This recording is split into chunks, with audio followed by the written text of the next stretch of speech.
Great. Last year was a busy year for malicious cyber activity at SolarWinds, Microsoft Exchange, Colonial Pipeline. Take a minute and tell us what you see as noteworthy about where we've been and where you think we're headed.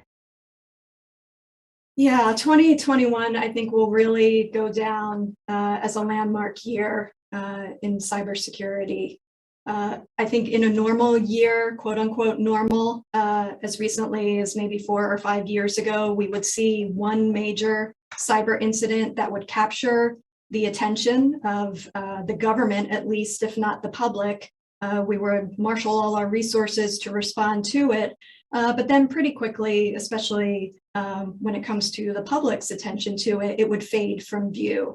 That certainly was not the case in 2021. And honestly, unfortunately, I don't think it will be the case going forward.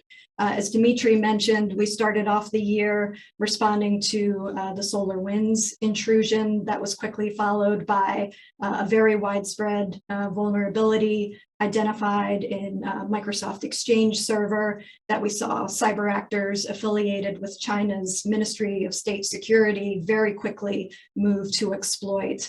And then that was followed by similar high-profile, wide-ranging vulnerabilities and incidents, and then ransomware, which really wasn't necessarily new in 2021, but certainly catapulted to the top of both the public and cybersecurity professionals' attention due to some of the high-profile incidents like the ransomware attack that disrupted Colonial Pipeline.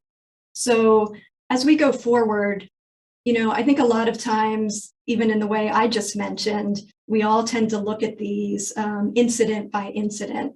But the start of the year is always an opportunity for us to take a step back and look at those broader trends. And I think for me, what concerns me as I look across that range of activity is the combination of both stealth and then really kind of audaciousness that we saw from some of these actors.